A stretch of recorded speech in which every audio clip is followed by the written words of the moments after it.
அழகா திருமூலர் சொல்றாரு, பேரினை நீக்கி பிணம் என்று பெயரிட்டு சூரையங்காட்டிடை கொண்டு போய் சுட்டிட்டு நீரினில் முழுகி நினைப்பொழிந்தனரே. ஊரெல்லாம் கூடி ஒலிக்க அழுதிட்டு பேரினை நீக்கி பிணம் என்று பெயரிட்டு சூரையங்காட்டிடை கொண்டு போய் சுட்டிட்டு நீரினில் முழுகி நினைப்பொழிந்தனரே. ரொம்ப அழகா சொல்றாரு. ஊரெல்லாம் கூடி ஒலிக்க அழுதிட்டு, ஊரெல்லாம் கூடி ஒலிக்க அழுவாங்க. அது என்ன, உங்களை நினைச்சு அழறாங்கன்னு நினைக்காதீங்க, அவங்க துக்கத்தெல்லாம் நினைச்சு அழறாங்க. சப்ரஸ் பண்ணி வச்சிருந்த துக்கத்தெல்லாம் நினைச்சு அழறது. அதனாலதான் பாருங்க, யாருன்னே தெரியாத ஒரு கிழவி செத்து போனா கூட கிராமமே ஒண்ணு சேர்ந்துருது பாருங்க. இருக்கும் பொழுது அந்த கிழவிக்கு தண்ணி கொடுத்திருக்க மாட்டார்கள், தண்ணி கூட கொடுக்க மாட்டார்கள். அது மட்டும் இல்ல, யாருன்னு தெரியாது. போன அப்புறம் என்ன பண்ணுவாங்க, ஒரே கூட சேர்ந்து என்ன பண்றது, அழறது. அது ஆக்சுவலா வேற ஒண்ணும் இல்ல, அழறதுக்கு ஒரு சான்ஸ். அதுக்காக என்ன பண்றது, ஊரெல்லாம் சேர்ந்து உட்காந்து அப்படியே குனிஞ்சு குனிஞ்சு எந்திரிச்சு அதை பாட்டெல்லாம் பாடி, ஆத்தா விட்டுட்டு போயிட்டியே, கூப்பிட்டு இருந்தா கூடயே போயிருப்பீங்களா? ஒரு 2 தரம் குனிஞ்சு குனிஞ்சு எந்திரிச்சு அப்புறம் என்ன பண்றது, மூக்க செஞ்சு தொடச்சிட்டு இல்ல. அதுக்கப்புறம் பாத்தீங்கன்னா நல்லா டீசென்ட் ரிலாக்ஸ்டா உட்காந்துருக்காங்க. நானே 2-3 மரணங்களை பார்த்தேன், டெத் எல்லாம் பார்த்தேன். ஒரு 2 நிமிஷம் குனிஞ்சு குனிஞ்சு எந்திரிச்சு இடுப்பு வலிக்கும் போல இருக்கு, அப்புறம் நிம்மதியா உட்காந்துடுறாங்க. அப்புறம் சைலண்டா உட்காந்துட்டு, என்ன ஆச்சு, உன் மருமக எவ்வளவு வட்டி வாங்கிட்டு வந்தா, இந்த கதையெல்லாம் பேசுறாங்க. இந்த புடவை எங்க வாங்கினேன் எல்லாம் பேசுறாங்க. அதுக்கப்புறம் என்ன பண்றாங்க, கொல்ல பக்கமா காஃபி இருக்குது போய் குடிச்சிட்டு வந்துரு, எல்லாம் பண்றாங்க. யாராவது ஒரு புது ரிலேட்டிவ் வெளியூர்ல இருந்து வந்தாங்க, வந்த உடனே என்ன பண்றாங்க, அவருக்கு ஷோ காமிக்கிறாங்க. மாமா விட்டுட்டு போயிட்டாங்களே பாக்கலையா. அவரு உடனே என்ன பண்றாரு, அப்படியே கர்ச்சிக்கு வச்சுட்டு, நான் நினைக்கிறேன் உண்மையில அவங்களுக்கு வர சிரிப்பு அடக்கிக்கிறாங்கன்னு நினைக்கிறேன், வெளியே தெரியாம. ஊரெல்லாம் கூடி ஒலிக்க அழுதிட்டு பேரினை நீக்கி பிணம் என்று பெயரிட்டு. நீங்க என்ன வேணா பேர் வச்சிருக்கலாம், எவ்வளவு பெரிய வெல் நோன் ஃபிகரா இருக்கலாம், செலிபிரிட்டியா இருக்கலாம், பேரினை நீக்கி பிணம் என்று பெயரிட்டு. போனா எப்ப எடுக்கிறாங்க அதான் கேட்பாங்க. பிணம் என்று பெயரிட்டு சூரையங்காட்டிடை கொண்டு போய் சுட்டிட்டு, சூரையங்காடு சுடுகாட்டுக்கு சுட்டிட்டு நீரினில் முழுகி நினைப்பொழிந்தனரே. தலையில குளிச்சு எந்திரிச்சாங்கன்னா முடிஞ்சு போச்சு. 6 மாசத்துக்கு அப்புறம் அந்த வீட்டுல நடுக்கூடத்தை தொடைக்காம தொங்கிக்கிட்டு இருக்கிற உங்க படத்தை தவிர வேற எந்த டிஃபரன்ஸும் இருக்காது. அவ்வளவுதான், வேற ஒண்ணுமே இல்ல. 6 மாசத்துக்கு அப்புறம் அவங்க ரொட்டீன் அவங்க பாட்டு வாழ்ந்துட்டு இருப்பாங்க. தொடைக்காம நடுக்கூடத்தை தொங்கிக்கிட்டு இருக்கிற படம் மட்டும்தான் டிஃபரன்ஸா இருக்கும். இல்ல போட்ட அந்த பழைய மாலை காஞ்சி போன அந்த மாலை கழட்டாம இருக்கும், அவ்வளவுதான், வேற ஒண்ணும் கிடையாது. அதனால ஒன்னும் பெருசா டென்ஷன் எடுத்து வாழற அளவுக்கு வாழ்க்கையில ஒண்ணும் இல்லை. கவலைப்படாம ரிலாக்ஸ்டா இருங்க. நம்முடைய மரணத்தை ஃபேஸ் பண்றதுக்கும் ரிலாக்ஸ்டா ஃபேஸ் பண்ணுங்க. என்ன ஆக போகுது, நல்லா ஆழ்ந்து புரிஞ்சுங்க. ரொம்ப ஜாலியா உள்ள நுழைஞ்சிங்கன்னா ஸ்ட்ராங்கான எக்ஸ்பீரியன்ஸா இருக்கும். நல்லா புரிஞ்சுங்க. ஜாலியா ரிலாக்ஸ்டா உள்ள நுழைஞ்சிங்கன்னா, ரொம்ப டென்ஸ் ஆகி ஸ்ட்ரெஸ்ஸோடலாம் நுழையாதீங்க. ஒன்னும் நீங்க கவலைப்படாதீங்க, ரிலாக்ஸ்டா உள்ள நுழைங்க. அந்த உங்களை உள்ள எடுத்துட்டு போய் அந்த அனுபூதியை உங்களுக்கு கொடுத்து வெளியில எடுத்துறது ஏன் வேலை. அது நீங்க ஒண்ணும் பண்ண வேண்டியதில்லை. நீங்க பண்ண வேண்டியதில்லைன்னா ரொம்ப ரிலாக்ஸ்டா, சரி இப்ப என்ன பண்றது, செத்துத்தான் போவோம், வேற என்னதான் பண்ண முடியும், சாவுதான் செத்துதானே ஆகணும், ஏதாவது பண்ண முடியுமா, ஒண்ணும் பண்ண முடியாது. அதனால என்ன பண்ணுங்க, சரி என்ன பண்றது, வந்துட்டோம் போய்த்தான் ஆகணும். ஆனா அந்த உள்ள போகும்பொழுது என்னவோ அந்த அடி வயிறு உழுக்கும். அந்த அடி வயிற்றுல இருந்து சுவாதிஷ்டானம், அந்த அட்ரினலின் ரிலீஸ் ஆகிறது, பயம் கிளம்பும். ஃபர்ஸ்ட் டைம் நான் அமெரிக்கா போயிருந்தப்போ கூட வந்த 2-3 டிவோட்டீஸ், யூஸ்வலா நான் எந்த ஊர்ல இருந்தாலும் ஈவினிங் வாக் பண்ணுவேன். மலையடி வாரமா இருந்தா மலையடி வாரத்துல வாக் பண்ணுவேன், கடல் இருக்கிற ஊரா இருந்தா கடற்கரையில வாக் பண்ணுவேன். எந்த ஊரா இருந்தாலும் ஈவினிங் வாக் பண்ண போவேன், இல்ல மார்னிங் வாக் பண்ண போவேன். இன்னைக்கு காலையில மார்னிங் வாக் பண்ணி முடிச்சுட்டு வந்துட்டேன். ஏர்லி மார்னிங் வாக் பண்ண போறது என் பழக்கம்.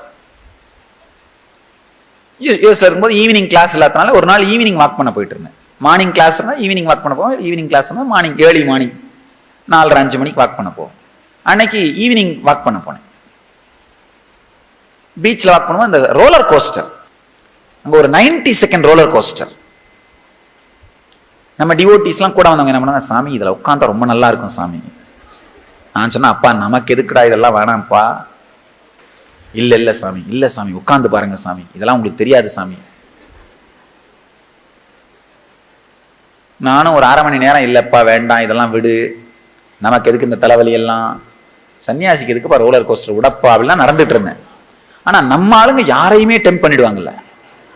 இல்லை சாமி ரொம்ப நல்லா இருக்கும் சாமி, நீங்கள் வாங்க சாமி போகலாம். நான் கடைசியாக என்ன பண்ண, சரி ஓகே அங்கே வர்றேன். ஏற்கனவே முடிச்சுட்டு வெளியில் வர்றாங்களா, அவங்கள கேட்டு பார்ப்போம் எப்படி இருக்குன்னு. அவங்க என்ன சொல்கிறாங்களோ அதை வச்சு முடிவு பண்ணுறேன் அப்படின்னு. சரி அப்படின்னு சொல்லிட்டு டிக்கெட் வாங்கிட்டாங்க. நான் சொன்னேன், நான் முதல்ல உள்ளே போகிறேன் அப்படின்னு. நான் உள்ளே போயிட்டேன். ஏன்னா அவங்களெல்லாம் என்கொயர் பண்ணணுமே. அங்கே வந்து அந்த ரோலர் கோஸ்டர் வந்து நின்ன உடனே பார்த்தா இவங்கெல்லாம் ஓன்னு கத்துறாங்க, ரொம்ப எக்ஸைட்டடா அதை உட்காந்துருக்கவங்க. நான் நினைச்சேன், ஓ நல்லா தான் இருக்கும் போல. ஏறி உட்காந்துட்டேன். உட்கார்ந்த உடனே அந்த ஒரு பார் மாதிரி போட்டாங்க, பார் மாதிரி போட்டு பெல்ட் போட்டாங்க. நான் இது என்னடா இதெல்லாம் போடுறாங்களே. சரி உட்காந்துட்டோம், இதுக்கப்புறம் என்ன பண்ண முடியும்? இப்போ நீங்கள்லாம் சில பேர் நினைப்பீங்க, வந்துட்டோம் இதுக்கப்புறம் என்ன பண்ண முடியும், அந்த மாதிரி உட்காந்துட்டேன். அது ஆரம்பிச்ச உடனே முதல்ல என்னாச்சு, என் டர்பன் பறந்துருச்சு, கலப்பா பறந்துருச்சு. இதுவா 6 மீட்டர் துணி, இது ஒரு ஃபுல் புடவை ஆக்சுவலா தலையில கட்டி இருக்கிறது. 6 மீட்டர் துணி பறந்தது மட்டும் இல்லாம அது உயரமான இரும்பு ஆங்கிள், அதுல சும்மா காவி கொடி பட்டளி வீசி பறக்குது. ஒரு நுனி சிக்கிட்டு இன்னொரு நுனி பட்டொலி வீசி பறக்குது, பரபர பரபர பரன்னு. எனக்கா ஐயோ இது என்னடா. அதுக்கப்புறம் பார்த்தா அது மேலையும் கீழையும் சுத்தி அந்த உள்ள இருக்கிற 7 சக்கரம் ஒன்னோட ஒண்ணு சந்திச்சுக்குது. அநாகதம் ஆக்ஞைக்கு வருது, ஆக்ஞை மணிப்பூரகத்துக்கு போகுது, மூலாதார சகசிராத்துக்கு போகுது, குண்டலினி ஷார்ட் சர்க்கியூட் ஆன மாதிரி ஆகுது.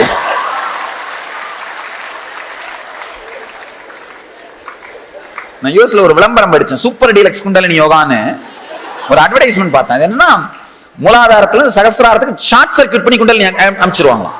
ஸ்ட்ரைட்டா அது ஒரு சக்கரம் வழியா போக வேண்டியதுல ஷார்ட் பைபாஸ் கனெக்ட் பண்ணிடுறோம் அப்படின்னாங்க. நான் அந்த மாதிரிலாம் நடக்குமாலாம் நினைச்சிட்டு இருந்தேன். இது பார்த்தா எல்லாம் நடக்குதுங்க. இந்த பக்கம் உருட்டுது, அந்த பக்கம் உருட்டுது. அது 90 செகண்ட் மேலையும் கீழையும் சுத்தி அடிச்சு, நான் வேற அந்த பறக்கிற துணியெல்லாம் பிடிக்கிறதே நேரம் சரியா இருக்கு. இதெல்லாம் பறக்குது, அதெல்லாம் துடிச்சு பிடிச்சு கடைசியில எல்லாம் சுத்தி வந்து அந்த நின்னா என்ன அறியாம நானும் ஓன்னு கத்தினேன். அப்பதான் எனக்கு புரிஞ்சுது, ஆஹா இது ரோலர் கோஸ்டர் நல்லா இருக்குன்னு கத்தனது இல்லப்பா, நல்லபடியா சேஃபா முடிஞ்சிருச்சேன்னு கத்தனது. எனக்கு அப்பதான் தெரிஞ்சது, இது ரோலர் கோஸ்டர் நல்லா இருக்குன்னு கத்தனது இல்ல, சேஃபா வந்து சேர்ந்தமேன்னு கத்திருக்காங்க அப்படின்னு. நான் உடனே இறங்கி வெளியில வந்து என்ன பண்ண, நம்ம பக்தர்லாம் வெயிட் பண்ணிட்டு இருந்தாங்க. ரொம்ப நல்லா இருக்கு போங்க எல்லாம், நீங்க மிஸ் பண்ணவே கூடாது. ஏன்னா அவங்க தானே என்ன சொல்லி உள்ள அனுப்புனாங்க. விட்டுறலாமா? ஆஃப்டர் ஆல் நான் பெற்ற இன்பம் பெருகை வையகம்.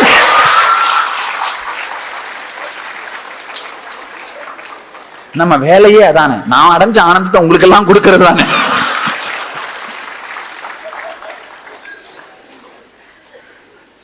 ஒண்ணு வேணாம், ரொம்ப ரிலாக்ஸ்டான ஜாய்ஃபுல்லான மூடோட உள்ள போங்க. உள்ள இருக்கிற துக்கமெல்லாம் பொங்கும். அது கண்ணீரா பொங்கலாம், எப்படி வேணா வெளியில வரட்டும். உங்கள் முயற்சி, உங்கள் முயற்சியை போட்டு நீங்க செஞ்சீங்கன்னா போதும்.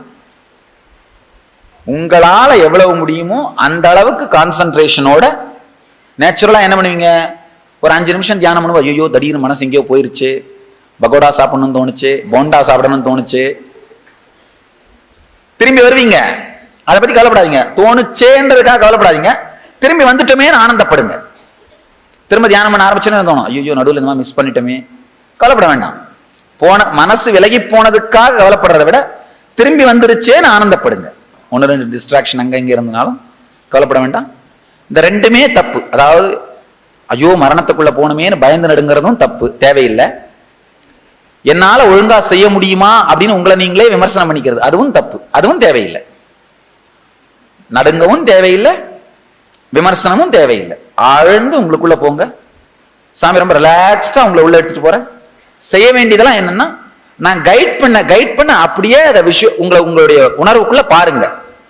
உதாரணத்துக்கு, உங்களுடைய சொத்து வளம் இழந்து உங்க வாழ்க்கையை வாழணும்னா அந்த பயம் இருந்தா அதை ஃபேஸ் பண்ணுங்க.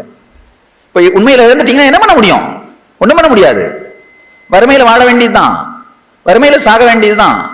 அப்போ அந்த வறுமையை பத்தி வச்சிருக்கிற பயம் எல்லாத்தையும் நிஜமாக்கி பாருங்க. வேற ஒன்றும் பண்ண முடியாது. துக்கம்தான், சோகம்தான். இப்ப அது என்னதான் பண்ண முடியும்? என்ன, உடம்பு நடுங்கும், அடிவயிறு கலங்கும், வைத்த பெரட்டும், கண்ணில் தாரதாரியா தண்ணி வரும். என்ன நடந்தாலும் நடக்கட்டும், என்னதான் பண்ண முடியும்? சாமி கைட் பண்ண அந்த அனுபவத்துக்குள்ள ஆழ்ந்து போனீங்கன்னா போதும். ஆழ்ந்து போங்க. படிப்படியா உங்களை ஆழமான அந்த பயத்தினுடைய ஆழத்துக்குள்ள எடுத்துட்டு போய் வெளியில எடுத்துட்டு வரேன் சாமி. பயப்படாம உள்ள போங்க. பயப்பட வேண்டியதில்லை. ரிலாக்ஸ்டா இருந்தீங்கன்னா உள்ள போவீங்க. பயந்தீங்கன்னா என்ன, ரெண்டாவது பயத்துக்குள்ளேயே போக மாட்டீங்க. முதல் பயத்தை முடிச்சு நம்ம தூங்கி போயிடுவீங்க. இந்த விளையாட்டு நமக்கு வேணாண்டான்னு வேண்டாம். ஆழ்ந்து ரிலாக்ஸ்டா உள்ள போங்க. ஆழ்ந்து முழுகுங்க. இன்னொன்னு, இதெல்லாம் கற்பனை, பண்ணா நடந்துருமா அப்படின்னு நினைக்காதீங்க. ஆழ்ந்து முழுகுனீங்கன்னா தான் இந்த முள்ளை முள்ளால் எடுப்பது போல பயத்தை எதிர்கொள்வதன் மூலமா மட்டும்தான் எடுக்க முடியும். இதுக்குள்ள முழுகுனீங்கன்னா போதும். இன்னொரு நல்லா புரிஞ்சுக்குங்க, சாமியினுடைய வார்த்தைகள் அம்பு மாதிரி உங்க மேல விழும். அப்படியே அம்பு மாதிரி உங்க மேல விழும். சக்தி பிரவாகமா உங்க மேல விழும். விழுந்த அந்த அனுபவத்துக்குள்ளேயே போகும். நீங்க செய்ய வேண்டியதெல்லாம் உங்களுடைய மனோசக்தியை யூஸ் பண்ணி சாமி சொல்ற அந்த அனுபவங்களை கண் முன்னாடி கிளீனா பாருங்க. சொத்து இல்லாத வறியவனா இருக்கேன், உண்மையில அந்த வறியவனா பாருங்க. போச்சு, என்ன பண்றது? வறுமையில இருந்தா என்ன பண்ணுவேன்? இப்படித்தான் இருப்பேன். அதுக்கு மேல என்ன பண்ண முடியும்? வாழ வேண்டியதுதான். உங்களுக்கு அன்புக்கு உரியவரையோ அல்லது அவருடைய அன்பையோ இழந்துருவோமோன்ற பயம் இருந்ததுன்னா இழந்துட்டீங்க. என்ன பண்ண முடியும்? இப்போ ஒண்ணும் பண்ண முடியாது. வாழ்க்கை இப்படிதான் நடந்தாகணும். அந்த துக்கம் பொங்கட்டும். இப்ப அவங்க யாரும் போகாம இருக்க போறாங்களா, இல்ல நீங்க போகாம இருக்க போறீங்களா, இல்ல அந்த அன்பு போகாமலே பர்மனண்டா இருக்க போதா? பர்மனண்டா இருக்கிறது பிளாஸ்டிக் ரோஸ் மட்டும்தான். நிஜ ரோஜா உதிர்ந்தே தீரும். அதனால வாழ்க்கையில நீங்கெல்லாம் ஃபேஸ் பண்ற அன்பு சில நேரத்துல உதிர்ந்து மாறி தீர்ந்துதான் ஆகும். இதை தாண்டி ஒரு ஞானியினுடைய அன்பு மட்டும்தான் மாறாதது. அது மட்டும்தான் மாறாதது. சாதாரண மனிதர்களுக்குள்ள இருக்கிற அன்பு மாறியே தீரும். அது மாறியே தீரும். அதனால அன்பிற்குரியவரையோ அல்லது அன்பையோ இழந்துருவோமோன்னு பயந்தீங்கன்னா வேற என்ன பண்ண முடியும்? அந்த பயத்துக்குள்ள போங்க. அவர் இறந்து போனாரு, இறந்து போயிட்டோம், இல்ல இப்ப என்ன பண்ண முடியும்? அந்த துக்கமும் மேல பொங்கட்டும். அதாவது துக்கங்கள்ன்ற லேயருக்கு கீழே பயத்தை புதைச்சி வச்சிருக்கீங்க. அந்த துக்கத்தை கிழிச்சு திறக்க தான் உள்ள இருந்து பயம் வெளியில வரும். உள்ள இருந்தது வெளியில வரும். நரசிம்ம அவதாரம் மாதிரி நீங்க அத்தனை பேர் இரண்யர்கள், இரண்யகசிபுகள். அஞ்ஞானம் உங்களுக்குள்ள இருக்க அந்த அஞ்ஞானம் தான் இரண்யகசிபு. அதுக்காக தான் மாலை வேலைக்காக வெயிட் பண்ணிட்டு இருந்தேன். என்னுடைய வார்த்தைங்கிற ஆயுதத்தினால் அடி வைத்து சுவாதிஷ்டானத்துக்கு இழிக்க போறேன். உள்ள இருந்து பிரகலாதன் வெளியில வந்தாகணும். நல்லா ஆழ்ந்து புரிஞ்சுங்க. உள்ள இருந்து பிரகலாதன் வெளியில வந்தாகணும். அதுதான் இப்ப நடந்தாகணும். பிரகலாதன்ற அந்த பக்தி ஞானி உள்ள இருந்து வெளியில வந்தாகணும். உங்களுடைய அந்த பழைய அஞ்ஞானம்ங்கிற இரண்யனும் அகங்காரம்ன்ற இரண்யாட்சனும் அந்த அசுரர்கள் இறந்தாக வேண்டும். பயமும் துக்கமும் தான் அந்த இரண்யன், வேற ஒன்றும் கிடையாது. பயமும் துக்கமும் தான் இரண்யன். அதனால துக்கம்ங்கிற அந்த லேயரை பிரிக்க பிரிக்க பிரிக்க பிரிக்க அங்க பயம் ஒளிஞ்சிட்டு இருக்கும். இந்த பயத்தை ஃபேஸ் பண்ணோம்னா தானா காணாம போகும். எதையுமே வாழ்ந்துதான் ஆகணும். இன்னொன்னு, இப்ப சாமி கூட இருந்து ஒரு தரம் செத்து போயிட்டீங்கன்னா சாகும் பொழுது சாமி கூட இருப்பேன். எக்காரணம் கொண்டும் தூங்காதீர்கள். நல்லா புரிஞ்சுக்குங்க. கல்வி சாலையில் தூங்கியவன் பாடமிழந்தான், கடையினில் தூங்கியவன் முதலிழந்தான், தியான மண்டபத்தில் தூங்கியவன் வாழ்க்கை இழந்தான். வாழ்க்கையே போகும். தூங்காதீங்க, ஆழ்ந்து முழுங்க. அந்த பயம் கொந்தளிக்கும் போது மனசு என்ன பண்ணும்? மறுத்துட்டு தூங்கிடும், ஒதுங்கிடும். விடாதீங்க. துக்கம் கொந்தளிக்கும் போது மனசு என்ன பண்ணும்? இமேஜின் பண்ண வேணான்னு தோணும். இதெல்லாம் எப்போ நடக்க போகுது, இதை ஏண்டா நான் நினைச்சு வருத்தப்படணும்? இப்பவே பாருங்க. நல்லா புரிஞ்சுக்கோங்க. இப்ப பாக்குறதுனால எந்த கெடுதியும் நடக்காது. அந்த பயத்திலிருந்து வெளியில வருவீங்க, அதான் நடக்கும். நமக்கெல்லாம் ஒரு தப்பான கருத்து சொல்லப்பட்டிருக்கு. இதெல்லாம் நினைச்சு நினைச்சு பார்த்தா அப்படியே நடந்துரும். கவலைப்படாதீங்க. அன்கான்சியஸா நினைச்சு பார்த்தா தான் நடக்கும். கான்சியஸா உள்ள போய் வெளியில வந்தீங்கன்னா நடக்காது. அதனால பயப்படாம ஆழ்ந்து உள்ள போங்க, ஆழ்ந்து உள்ள போங்க. புது மனிதராக, புது பிறவியாக வெளியில வருவீங்க. இனிமையான புது பிறவியை எடுப்பீர்கள். பயம் கடந்து, துக்கம் கடந்து வாழற வாழ்க்கை தான் வாழ்க்கை. பயம் கடந்து, துக்கம் கடந்து ஜீவன் முக்தனாக வாழ்வதே வாழ்க்கை. இந்த ஜீவன் முக்த உலகத்திற்குள் நுழைவதற்காக இந்த உலகத்திலிருந்து வெளியேற, மரணமடைய தயாராகுங்கள். மரணத்திற்குள் நுழையலாம். சாமி அழகா உங்களை கைட் பண்ற. கண்களை கட்டி நிமிர்ந்து அமருங்கள்.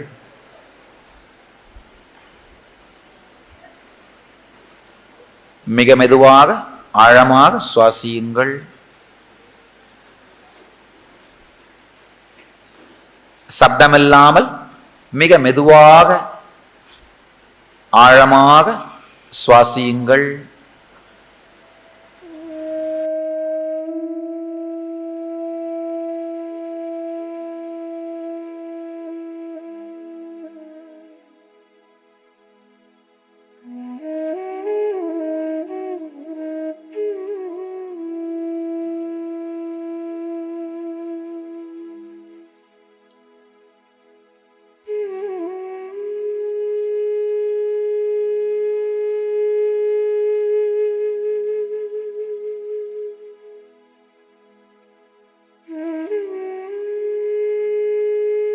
ஆழமாகவும் சுவாசியுங்கள்.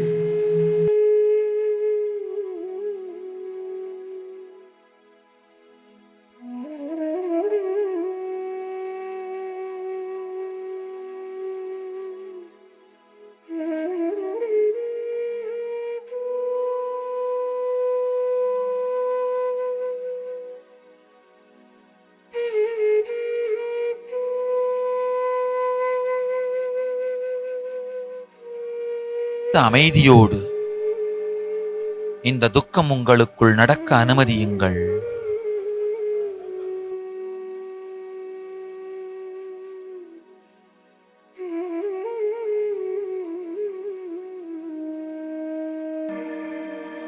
எதையெல்லாம் உங்கள் வாழ்க்கையின் சாரம் என்று நினைத்து சேர்த்து வைத்தீர்களோ அதையெல்லாம் இழந்துவிட்டதை மிக தெளிவாக பாருங்கள்.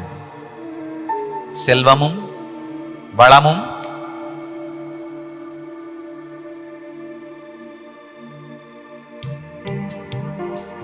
பெயரும் புகழும் காணாமல் போய்விட்டதை பாருங்கள்.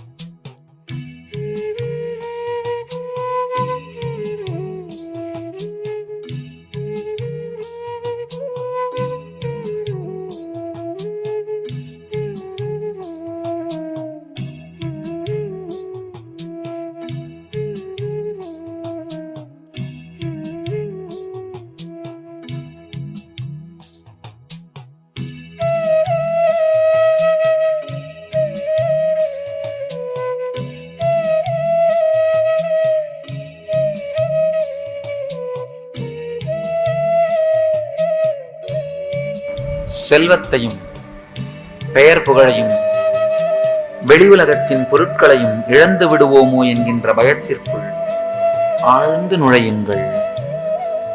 உண்மையிலேயே நீங்கள் வாழ்க்கையின் மிக முக்கியமான பொருட்கள் என்று சேர்த்து வைத்திருந்த அனைத்தையும் இழந்து விட்டதை பாருங்கள்.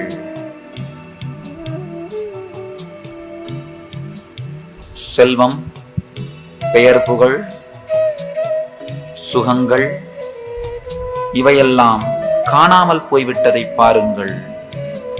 இவைகள் இல்லாத வாழ்க்கையை வாழ்ந்து பாருங்கள்.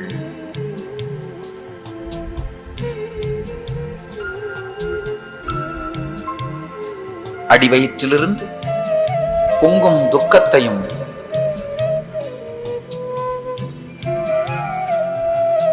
பொங்கும் வேதனையையும் அடக்காமல் அனுமதியுங்கள். உங்கள் சொத்துக்களும் பெயர் புகழும் இல்லாத எதிரிகளால் ஏசப்படுகின்ற கேலி செய்யப்படுகின்ற வாழ்க்கையை தெளிவாக வாழ்ந்து பாருங்கள். பொங்கும் துக்கத்தை உடலுக்குள் பரவ அனுமதியுங்கள்.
தொடைப்பகுதியும் இடுப்பு பகுதியும் இறந்துவிட்டதை பாருங்கள். இடுப்புக்கு கீழ் உடல் முழுவதும் செயலிழந்து விட்டதை பாருங்கள்.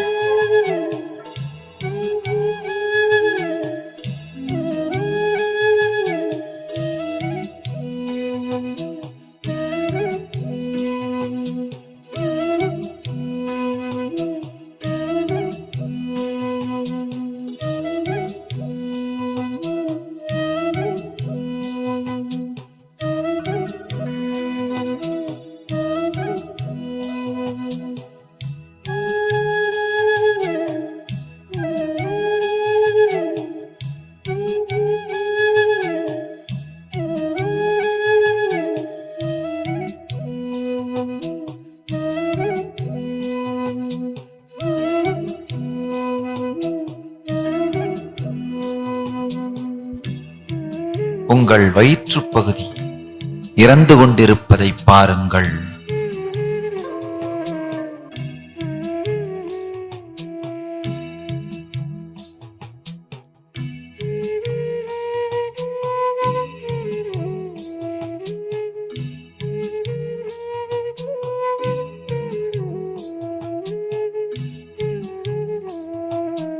உங்கள் வயிற்றுப் பகுதி இறந்து விட்டது.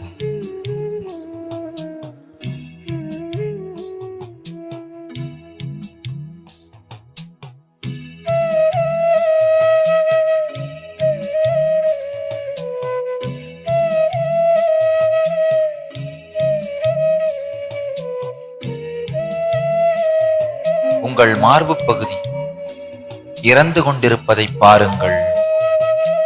உங்கள் இதயம் அடங்குகிறது. மார்பு பகுதியும் இறந்து விட்டது.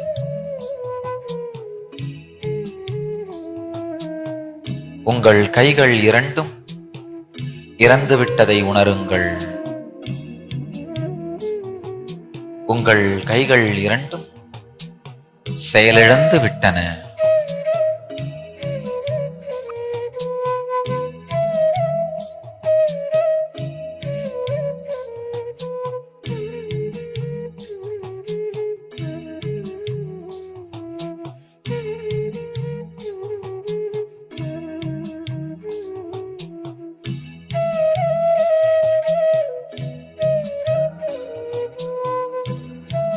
உங்கள் முதுகுப் பகுதி இறந்து விட்டதை பாருங்கள்.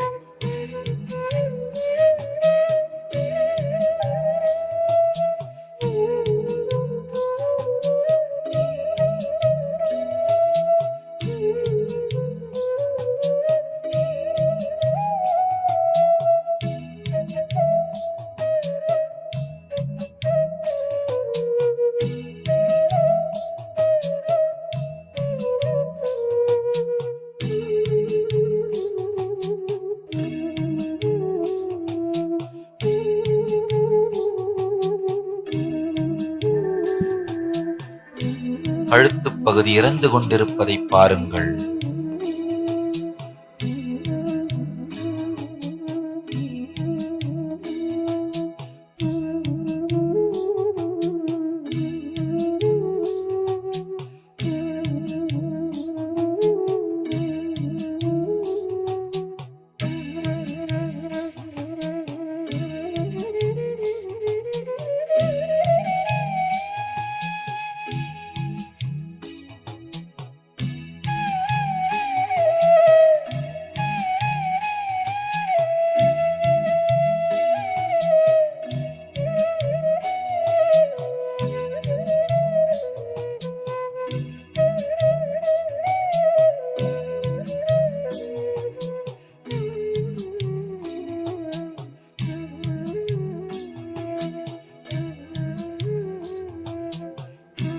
மெதுவாக தலைப்பகுதியும் இறந்து கொண்டிருப்பதை பாருங்கள். உங்கள் முகம் இறந்துவிட்டது. தலைப்பகுதியும் இறந்து கொண்டே இருக்கிறது.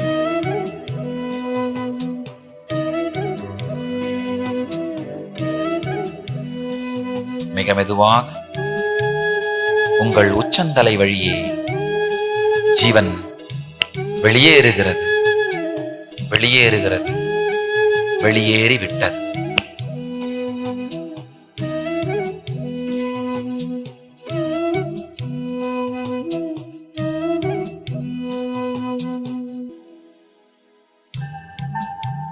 உங்களோடு வாழ்ந்த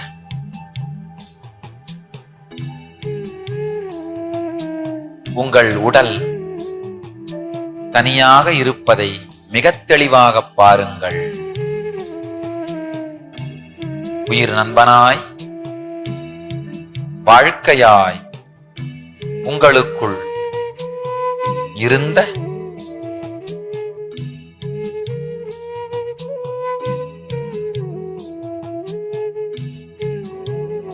அந்த ஜீவனை தனியாக பாருங்கள். உங்கள் உடலை தனியாக பாருங்கள். உங்களின் உற்ற நண்பனாக இருந்த உங்களோடு வாழ்ந்த உங்கள் உடலை தனியாக பாருங்கள்.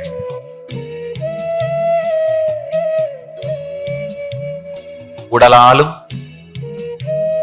உடலை சார்ந்தும் இருந்த எல்லா பந்தத்திலிருந்தும் விடுபட்டு நீங்கள் சுதந்திரமாக இருப்பதை உணருங்கள். உடலால் ஏற்பட்ட எல்லா பந்தங்களிலிருந்தும் துக்கங்களிலிருந்தும் விடுபட்டு சுதந்திரமாக நீங்கள் இருப்பதை பாருங்கள். உடல் சார்ந்து ஏற்பட்ட எல்லா பந்தங்களிலிருந்தும் விடுபட்டு ஆனந்தமாக நீங்கள் இருப்பதை உணருங்கள். எல்லா கட்டுக்களிலிருந்தும் விடுபட்டு சுதந்திரமாக நிம்மதியாக ஆனந்தமயமாக இருப்பதை உணருங்கள்.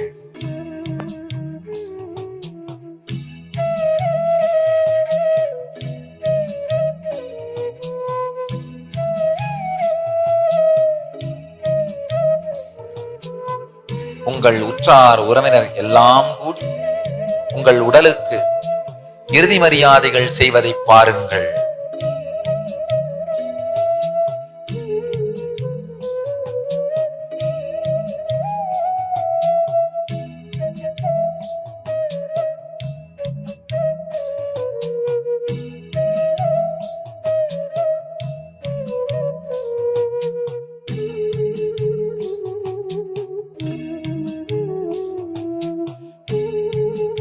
உங்கள் உடலுக்கு உறவினர்களும் நண்பர்களும் இறுதிச் சடங்குகள் செய்து இறுதி மரியாதைகள் செய்து வழி அனுப்புவதை பாருங்கள்.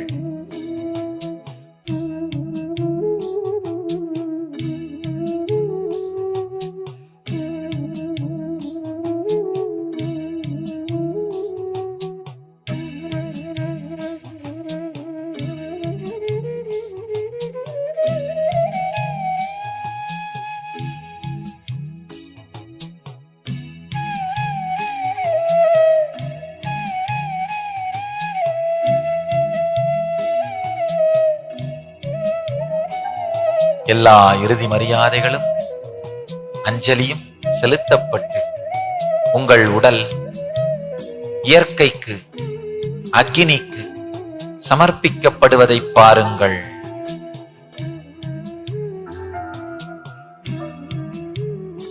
உடல் முழுவதும் நெருப்பிலே உருகுவதை, அக்கினியில் கரைவதை பாருங்கள். உடலால் ஏற்படும் எல்லா பந்தங்களும், பயங்களும், அச்சங்களும், பய சம்ஸ்காரங்களும் இந்த நெருப்போடு எரிந்து போகட்டும். உடலால் ஏற்படும் எல்லா பந்தங்களிலிருந்தும் விடுதலை அடைவீர்களாக.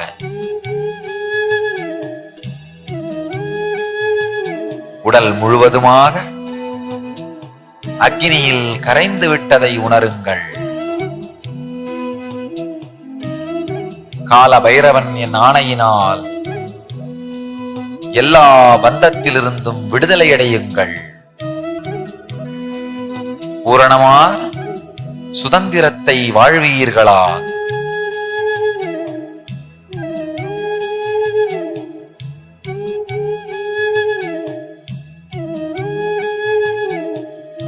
உங்கள் உடல் இயற்கையோடு கரைந்து விட்டதை உணருங்கள். உயிர் உணர்வு இந்த பிரபஞ்சத்தின் சக்தியுள் கரைந்து விட்டதை பாருங்கள். சூரியனை இயக்கும் சக்தியோடு, சந்திரனை இயக்கும் சக்தியோடு, விண்மீன்களை இயக்கும் சக்தியோடு நீங்கள் கரைந்திருப்பதை உணருங்கள். பிரபஞ்ச பேரியக்க சக்தியோடு, நித்யானந்தத்தோடு கரைந்து இருங்கள்.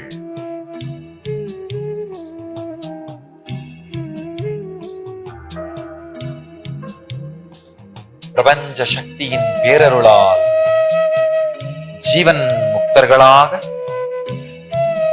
இந்த புது உடலுக்குள் புது உணர்வாக நுழையுங்கள்.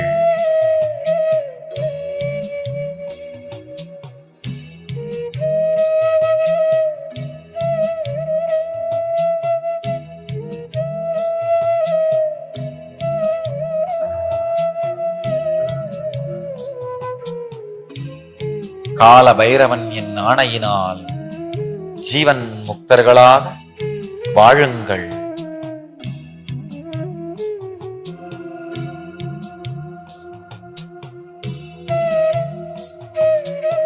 மெதுவாக, மிக மெதுவாக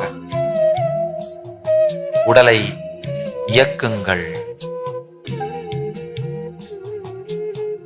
கண்களை கட்டியவாறே இந்த ஆழ்ந்த அமைதி உணர்வோடு எழுந்து அமருங்கள்.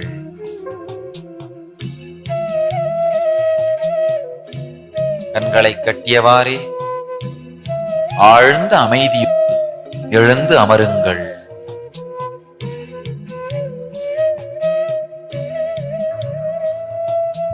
இருந்த இடத்திலேயே அமருங்கள்.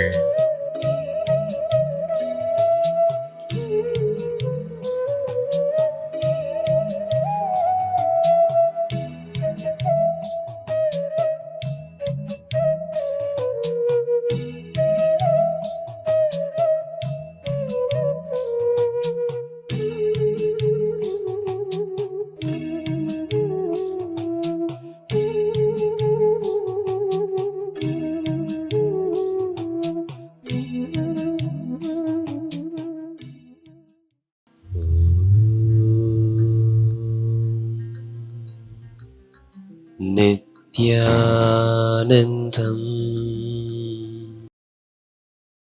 மெதுவாக, மிக மெதுவாக கண்களை திறக்கலாம்.